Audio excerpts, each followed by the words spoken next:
Hello, everyone. Welcome to Marketing Day of Prep for Wave Week. This is one of our sessions in Marketing Day, and I cannot wait to get in. You should know, if you have been following me for some time, you should know our speaker today from the Strategic Travel Entrepreneur podcast, because she is, I think, at least a two-time guest talking about all things Google. Welcome back, Amy Graves. Thank you. I'm so excited to be here. You guys are my favorite. Yeah. Well, and I think before we even started recording, the whole premise of Prep for Wave Week is to get everybody set up for wave season when it starts happening first quarter of 2023. And it's to also break outside of the normal boundaries of the travel industry. And something that we don't really talk about a lot is Google, aside from the episodes that we have recorded before. That's what I do to people. Yes. Okay, so before we get into the nitty gritty, because also if you haven't heard any of our episodes, make sure you tune in to those episodes. But I told Amy before we started, I'm gonna have to stop ourselves because we will go off on all things Google and search engines. So I will try and keep us on task to the 20 to 30 minutes I promised. Amy, can you give us a little bit of your background for those that are not familiar with you yet? Yeah, so I am one of those fun people. I opened my business March 2nd, 2020. The world shut down a week later. I'm here. Why am I still here? I realized I opened to be a small business analyst, so I get the big pictures. But I realized small businesses weren't visible online. So I did my research. What do you need to do to be visible online? And I looked up, what does, everyone, you just got to be search engine optimized, blah, blah, blah. I'm like, well, what does that mean? So I'm looking up and go, why would you do that? Okay. So then I did something that I guess most people don't do. I'm like, what does Google say to do to be search engine optimized? And you know what? It was nothing like everyone else does. Literally nothing. Google says, focus on your ideal client, focus on the user experience. And they've been saying this for almost decades. And everyone else has done other things. So that's how I got my start. And that's why I'm the giggling Google guru, because I know what Google wants. Yes. I have my little napkin of questions and notes here, and something else just popped up. So I'm just going to write that real quick. Okay. But before we get into that, because I feel like we need some foundational type stuff. Before we got on, we were talking about where you had mentioned, and I was like, so does that mean traditional SEO is dead? Before you get into that, what is SEO, and what exactly does Google do, and why should we care about that? Yeah, Google. And if you're a business owner paying attention to your website, Google's made lots of changes just in the last couple months. So SEO is search engine optimization. It is, how do you get found? How does your website get found when someone is searching for what you provide, right? Okay. You go into that little box, type in their question, and you want to pop up if that question matches what you can answer. Google has always said, focus on the end user, focus on the user ability, focus on what it is they want. Don't keyword stuff, right? So traditional SEO is about using tools that give you all these words, using AI bots that write your pages, do your copywriting, do your blog writing, all that fun stuff. I don't use any of those tools because bots and AI don't understand. They can't be inside the mind of the person I want to work with, right? All they're doing, traditional SEO, is taking out words that is randomly searched for. Well, what if that's not the people you want to work with? Why are you going to put their words on your website and then get upset that you're not getting the right people to your website? You have to know who you want to work with. Right. It's the key to business. Yes. And that, I think, is, there's a lot of, I don't want to say mindset work, but you have to really dive in deep to what you do best and some of your best clients, and why do they appreciate you? What have they told you? and then use their words back to them in everything. Yeah, especially on your homepage of your website. Yes. Oh, Yes. but this is why traditional SEO is dead, is Google finally has the capabilities. Anyone who is focused on that traditional SEO, that back end, those keyword stuffing, you have bots or a program that writes your blogs for you, Google is no longer sending you traffic. I have clients that have had used traditional SEO for like 15 years. They're getting zero organic traffic, zero. Wow. Because they're so ingrained into the traditional SEO system. And the problem is traditional SEO is about gaming the system, not providing a service. So you're gaming the system to get people to your website, but you're not actually giving them what that user is looking for. Okay. And from what you have said before, is if you pop up in somebody's search, they go to your website and you are not what they are looking for, they obviously will click back to Google and Google will ding you for that. Yes, they will. And now so I'm the data geek. I love Google Analytics. That's my thing. And I won't go too heavy into this, but Google Analytics 4 allows you to track how long people are on your website, right? So, and you can break it down by session source. So like direct traffic, it's probably about 30 seconds. Your Google organic traffic really needs to be a minute or more, or Google's going to ding you. So if you're using traditional SEO and your Google traffic is like less than 30 seconds, they're going to start sending you less traffic, and they probably already have. Oh, okay. So now I'm like ants in the pants. So what would you say was the traditional way of SEO? Like, and maybe even like some word phrases or ideas of that. And what is Google really looking for now? And I mean, also like kind of to preface that, we talk about Google because it's the biggest search engine. I don't know, like I just saw earlier today, because I was trying to fix my defaults, DuckDuckGo, and I'm like, what the heck is DuckDuckGo? Because I don't use another search engine. DuckDuckGo is where all the academics and the techies use it. So if you are in the IT industry, you're going to use DuckDuckGo. They have better security. They have a little bit different system setup. Interesting. Google though still has 80% of internet traffic. So 80% of the people who use the internet use the Google search engine, which is why I focus on Google. Right. I would probably prefer to focus on DuckDuckGo, but what I discovered is if you focus on Google, everybody else improves. Nice. You won't get as much, you'll get more. The traffic the other engines will send you won't be as much, but it will be better qualified. Okay. So when I work with my clients that a lot of their people use the DuckDuckGo search engine, they might only get 5 or 10 a month, but they're getting 10 to 15 minutes of engagement.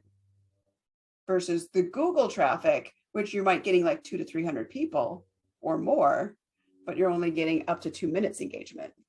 Hold up. Would you say, the sidetrack here, would you say that DuckDuckGo is kind of like the equivalent of LinkedIn in the social media space, that DuckDuckGo might be similar in the search engine space? Yeah, that might be a good way to equate it. Yeah, okay. It's going to be that person who, like LinkedIn for the CEO or executive. Right. Yep. Do you see that kind of getting equal to Google as a search engine at some point, or getting more traction? Or I don't know. I don't think there's that many caliber of people out there. Okay. Just like think about, every social media has their separate personality type that goes with it. So do the search. Okay. The average person uses Google. Alrighty. So kind of going back to the original question, a little detour there. What's traditional SEO, or what does Google not like about traditional SEO, and what do they want to see? They don't like anything about traditional SEO. Okay. Traditional SEO is all about how do we fake out Google to get the traffic to our door. It's all about faking the system. How do you game the system to make your numbers really awesome? So they don't like anything about traditional SEO. And that's what those rollouts are really about, is shutting down those people who have used traditional SEO to such that extent and haven't focused on user experience. So think about it. Okay. Think about that website you've gone to where you're like, you thought it was the website you wanted, but you're reading it and you're like, this wasn't written for a human. Right. Right. That's traditional SEO. They don't care that you're actually there and reading it. They're like, no one's going to read it anyways. It's just for the search engines. Who cares? Right. So if you're actually reading, you're going, this isn't what, why would you put those words together? Like, it's a bot. So that website isn't focused on the actual person coming to the website. And that's what Google doesn't want. The one thing that like popped into my mind, because like I mostly plan cruises. So it's almost like I plan cruises. Cruise travel planning is awesome. You should do cruise travel planning with me, is almost like the scenario in my head. If I was to go to a website that said something like that, I'd be like, you're so impersonal. Like, you don't actually know what I want, what my pain points are. I don't want to work with you. Yep. What I tell my clients is, think about your website as a person. You're having a discussion with someone. How does that discussion flow? What does it look like? That's what the words on your website have to read like. They have to read it like you're talking to them. Yes. You get them. You know, it's still like those research papers we had to write back when. You need that first line. That's a hook. That should be your elevator pitch, right? Right. It gets people interested. They're curious. They're going to learn more. But it's about that user. Who do you want on that page? What are they thinking about? What are they searching for? Why are they on your website? Give them the information and then give them next steps. That, because I even see it as, I love planning trips to Italy, and then keep going, versus, are you sick of scrolling through Google trying to find the perfect place to stay in wherever, in Sicily, Sardinia, because your family heritage is from, it's like just getting deeper and somebody who is looking to reconnect with family in Sicily, they're like, how did you know? But think about it, you just want that website to be so purpose driven though. Like, people always forget their website is a marketing tool. It's there. It's your passive aggressive salesperson. It's your marketing team. It's your sales team all in one. And if you're ignoring it and not using it properly, what's the point of having marketing or sales? Right. Everybody has to have a website. Like, we just have to. That's how people are like, oh, they'll find you on Facebook. They'll be like, oh, well, that's kind of cool. Let's find out more about this company. Well, your website tells everything they need to know about you. Do you like what it says? Right. Well, and that kind of segues into the note that I had written, because in the travel industry, there's a lot of trying to think, there's either consortias or host agencies, which are pretty much groups to give travel advisors, travel sellers better buying power. And they can either be a part of a host agency or a consortia. As part of those memberships, templated or free websites will be provided to them. So I thought I knew what the answer was going to be, and I can already see it on your face. I'm sure that they are not great for SEO or being discovered, if that's what you want your website to do for you. Yeah, it's, if you are getting found through that group specifically, awesome, because they're not looking for you directly. They're looking for that group, and then they're going to just go through all the agents they can buy through because of that one group. Well, even more than that. So they will give them, there's certain things that are like that, where it's kind of like, look up the database of travel sellers here. Yeah. Then there's also some that will be like, here is your website, abctravel.com. So it's not like their own website. It's not usually It's on just, something that's like yeah. a web It's like a real developer, like a estate. WordPress, Wix. Correct. Yep. It's different, that it's like a full-fledged website, but it's not, it's You with, don't run it. right. Yeah. And the You problem can with the adjust templates, it. yeah, it's a template. So everyone's going to be using the same one. How do you differentiate yourself to make yourself? Right. So if you as the business owner want to make an impact, and yes, you're part of this group, but you want people to find you directly, you really need to be on your own website. I'm going to tell you, Wix only until you can afford better. Yep, that's what I've heard. And I switched myself from Wix to, what do I have? Show It, and my blog is on WordPress, but they're connected together. Yep. And I mean, we worked together, and I was like, how did it know all those words? Like, what for people to find me as?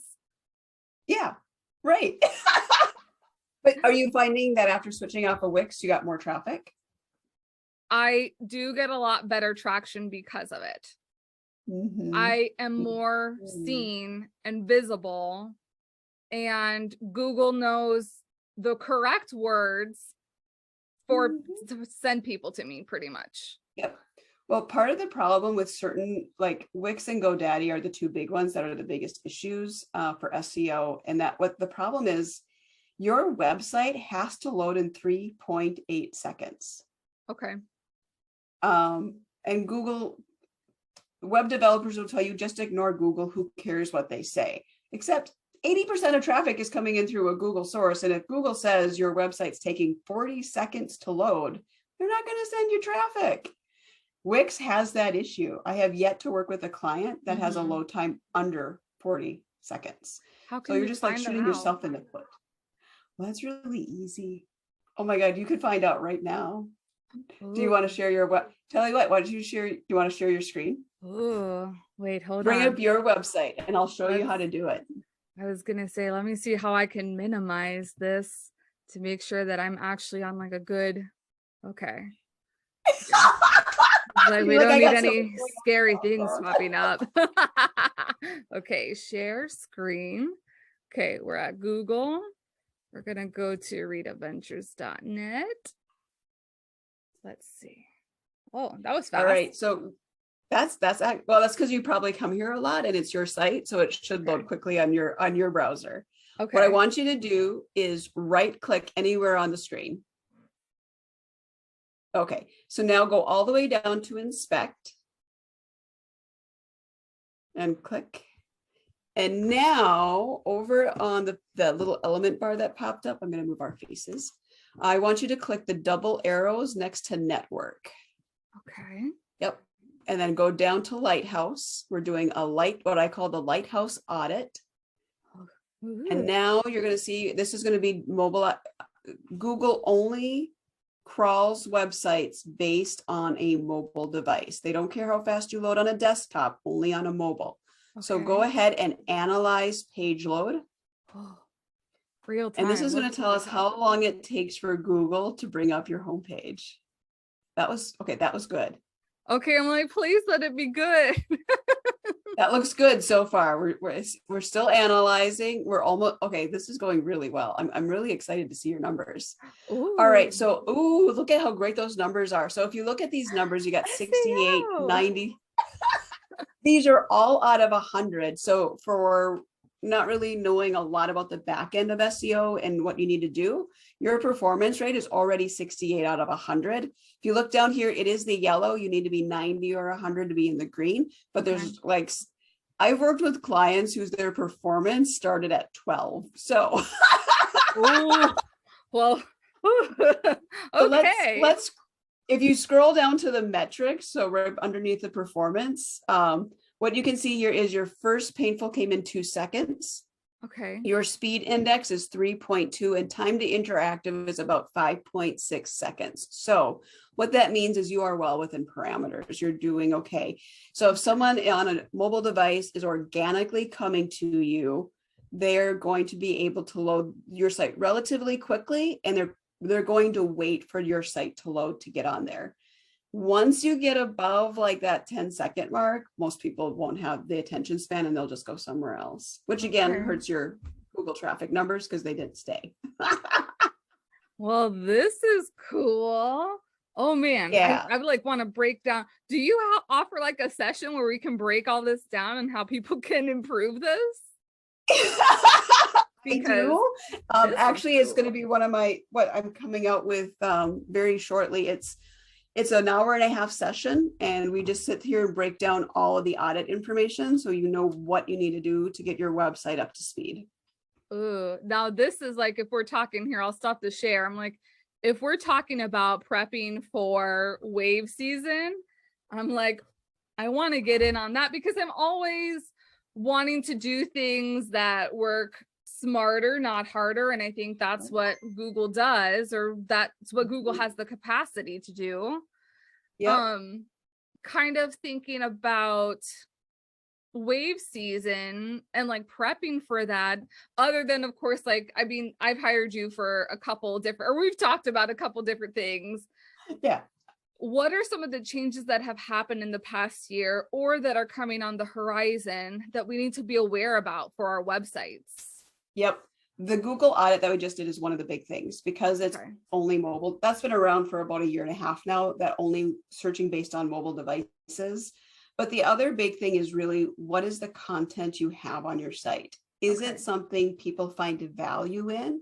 Do they are like, yep, that answers the question. I need to keep going. Like, are they looking for more information? The more value they find, the longer they're on page. The longer they're on your entire website, the more likely you are to get more traffic. So this all comes down to, who's your ideal client? What's the words they're using to describe their problem? What are they looking for when they type in to, the Google search bar? And how can you use that language in a conversational tone on your website? I love that you put like conversational tone. So does that, when you start talking about website with a purpose, what does that mean? That really means websites that if you are a business owner, your website is your marketing team and your sales team all in one, right? So your website has to have purpose for you as a business owner. It's how do you market yourself and how do you get that next step that either they're buying a product or they're booking a call. But for the client perspective, a website with purpose means it made sense how they flowed through your website, right? The thing that throws most people is your website should look like a research paper. Your nav menu are your main topics. Your drop downs are your subtopics.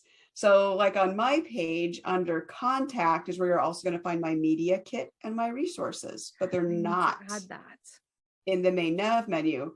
My about page is on my nav menu and the drop down is about me, my community, and my team.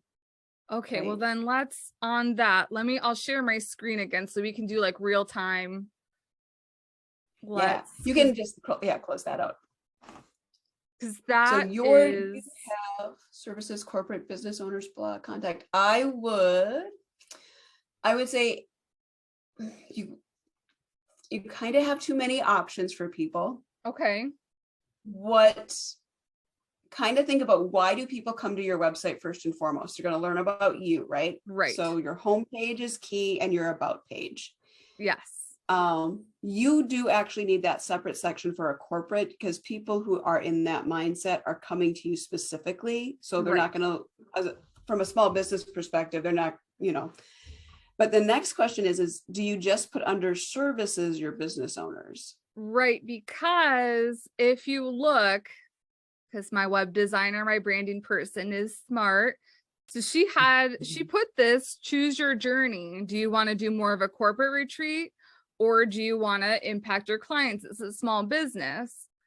And I feel like if we're going on a romance travel, instead of like this would be similar, instead of having like destination weddings, honeymoons, anniversary trips, put services, and then on your services page have these like two different things here.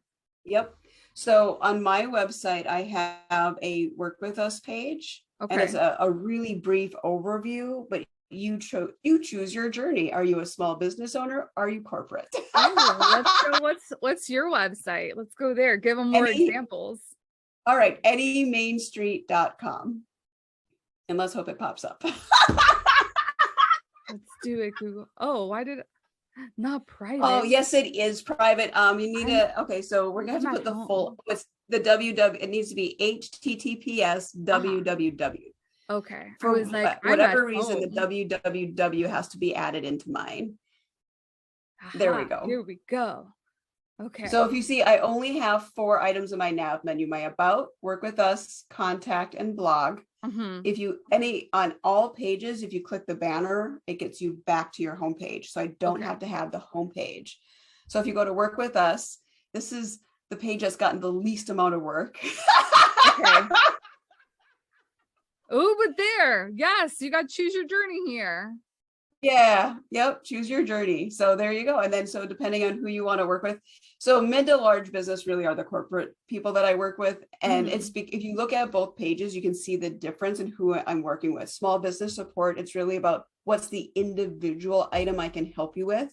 Corporates, it's the large package, but I'm really looking for purpose-driven corporations. Okay. So that means my marketing for both sides are different. So they need 2 different pages, right? Because Yes. I'm talking to 2 different types of people. The Yes. small business owner doesn't need everything I do because it goes over their head. Cybersecurity, wait, what? Right. I don't need Like, to know I'm any not a of that. cybersecurity. Right. Like there's just certain aspects you need. Maybe what you really need is someone to work on your website to give you flow and website copy and show you that, then give you that information to use on your social media. Right. Right. But we can do that in like 3 months. Why have a year-long contract for something we can do in 3 months, get you up, get you running, and you're on your way? Right. Corporate, it's like 12-month contracts. Like there's a lot Right. more, like they need me to train their teams because they've got huge people that they work with and they have a customer service team that has to deal with people. I Right. have to train them on that new language. Because I'm even thinking that if we're wanting to talk to our ideal people, you have to know what they call themselves. So do they call Yeah. themselves business owners? Do they call themselves entrepreneurs? Do they call themselves small businesses? Same thing, Yeah. like do corporate, do they call themselves corporate? Or are Yep. they like you have mid to large business? And Yep. that's where I feel just ask, like put up a poll, create something on Google Forms, Google Survey Monkey, and ask them like, how did you identify Google. yourself? Google for the Right. win. But the other side of it is like, I know in my groups they refer to themselves as different depending on where they are in the business. Like they Mhm. start off calling themselves solopreneurs, right? Then that Right, grows into, oh, now I'm a small business owner. No, I'm just a business owner, so whatever. right, right. Or are they trying to do their business sustainably? So now they're a sustainable business. Are they avoiding burnout? Like how are you Yeah. speaking to your people? Because speaking to a bride who wants to plan like the top of the line luxury German wedding is going to be very different than even the bride that just wants to get eloped on a mountain in Nepal or wherever it is. Right. Yeah. And who do you work with? Both? You're going to need 2 separate web pages. Right. Right. You got to Unless it's focus like on that one.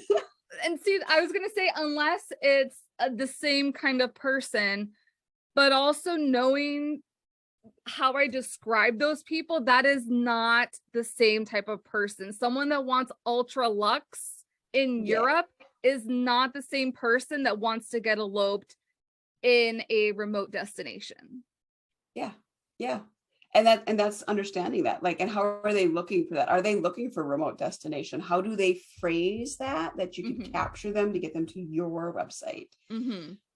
Is it more, are your people more focused on a specific destination, or are they looking to you for guidance? Mhm. That makes a difference in your wording. Yes. So maybe, if you're looking for that specific person who wants the all luxe wedding and they're picking like the most spectacular site and they know exactly where they want to go, are you making sure that's listed on your page? Right. You know, we do destination weddings for these areas. Or, you know, I love the fact that you do river cruises through Europe. I'm like, I would be there in a heartbeat. No. For business. Yeah. I'm gonna get one of my corporate clients to just let us all go do that with them, and they can foot the bill. Right.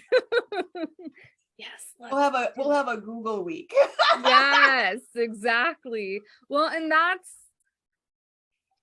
I think that's like when you know who your ideal client is, you can talk to their pain points a little bit more. Yep. And but here's what I'm going to tell you. Talk to that pain point, but give them the imagery of what's better. This is what you're experiencing. This is what we can create together. Because if you spend a lot of time on that negative and not giving them the vision in words on your website, they're not really going to move to that next call. Right, because you currently have this, but with my help, you're going to get this. Yeah, this is, you know, and maybe it's one of those fun things where, especially in travel, I would love to see more of this on websites, but you're dreaming of this vacation.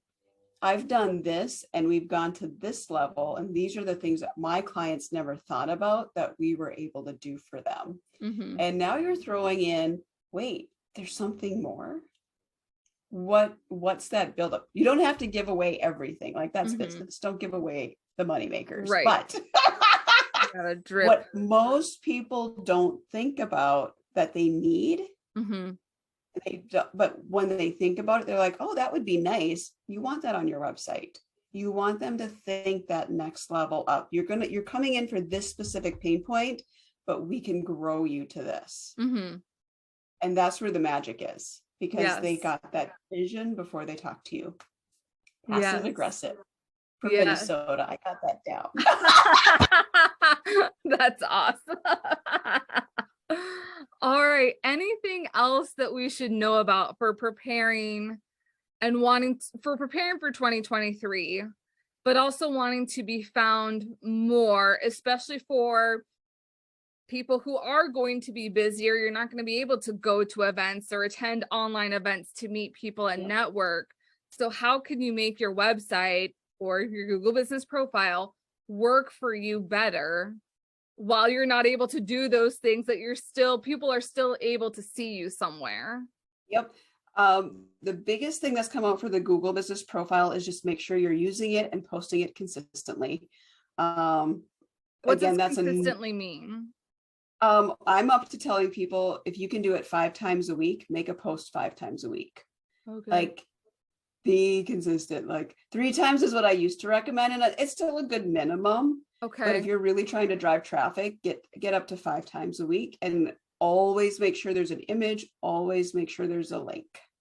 Are videos acceptable now? Yes, videos are accepted. Google likes videos. I'm still trying to figure out their timing though, because for the longest time they said only 30 seconds, and then they would put a cap on how much storage you could use.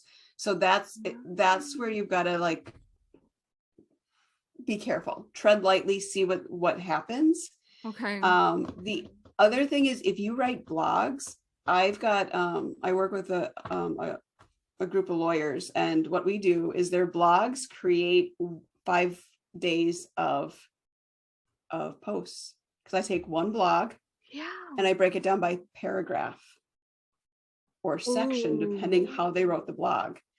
So now you get the same blog getting linked to 5 days in a row with different information. Because if you think about it, when you write your blogs, every section is about something different and specific to that topic. Right. So take that out and put that as a focus on your Google business profile. So for example, right now, the blog that we're working on is estate planning for your second marriage. Wow. But there's different aspects that you have to take into consideration if you're, what if you have a blended family? So that's one paragraph, that's one post. The next day we talk about that next section that's after that. So it's it gives you 5 days of content out of one blog.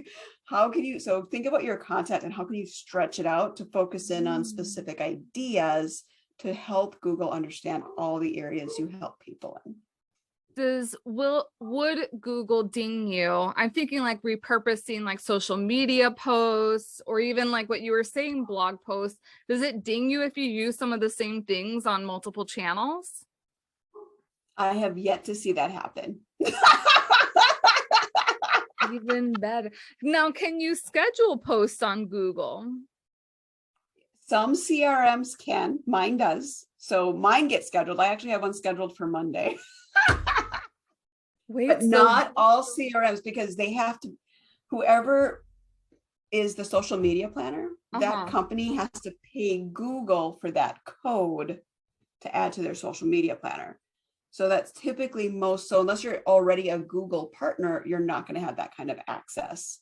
So you have to look at who does your social media hosting and not hosting, but who you do that planning through. That is it Hootsuite or whatever the other ones are. Hootsuite is so old, I don't think anybody's on it.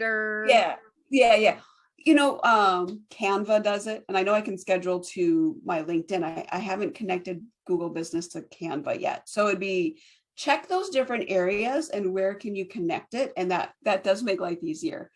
The one rule I will tell you, image size is very important. It has to be a minimum of 300 by 400.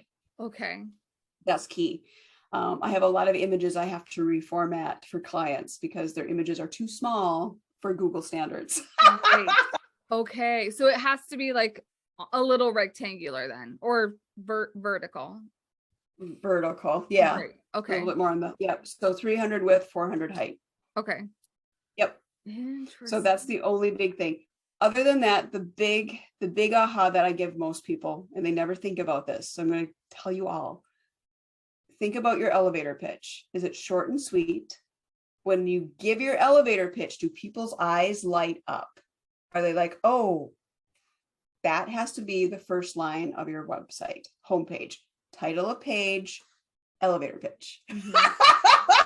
I'm going to have to not review kidding. Mine. Yeah.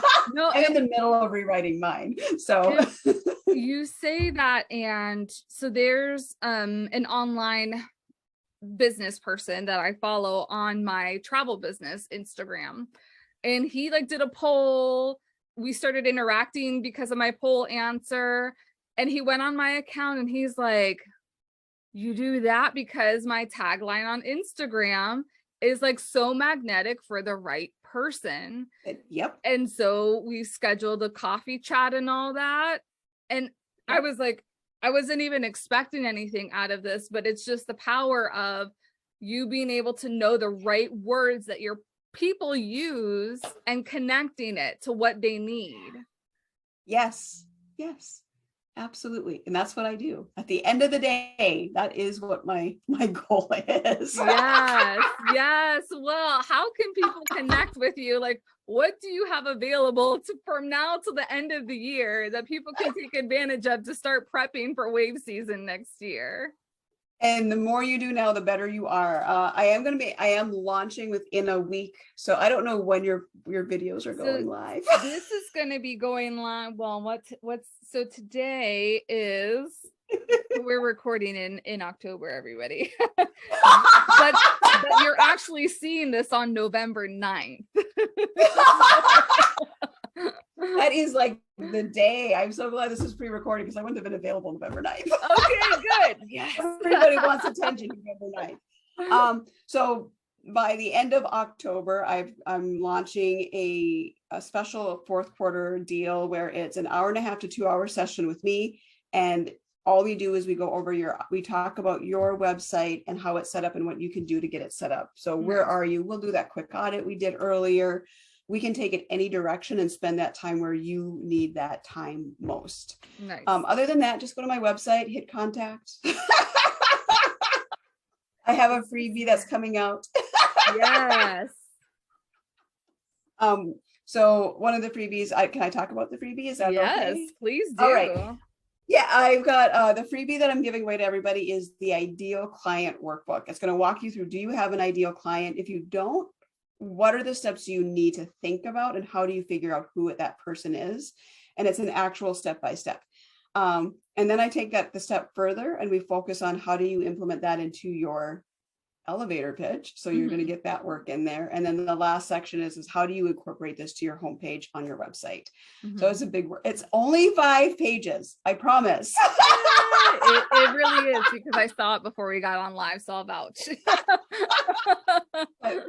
And there's also ways to contact me on the back of that workbook. So I think I have a QR code, so you just have to scan it and get right on the schedule if you want for a coffee chat. Nice. So easy peasy. Yes. I mean, thank you so incredibly much for being on here. We're definitely over time, but I think there were just so many flipping amazing nuggets that were brought out. So thank you for sharing, per usual, all your Google wisdom. You're welcome. I'm hoping to eventually have another freebie ready to go. I don't know when it will be, but an actual website flow, like how should your website be set up with pages? Ooh, like that's coming in the pipeline. It's taken me longer to write that one than the ideal client. Yes. All in due time. See, business owners, like it happens to everyone, no matter like what segment or what industry they're in. If doesn't matter your industry. Right. If you have purchased a study hall pass with me, I will be seeing you later today between 3 and 4 p.m. Eastern for a little bit of co-working, or if you want to do some brainstorming, our small group will be meeting on a private Zoom session. So thank you again, Amy, for being on. You're welcome. I love it. You're my favorite. You can reach out anytime. Oh, thank you. You know I will. All right. Thanks everybody for tuning into this session. We will see you at all the other sessions later on this week. Bye.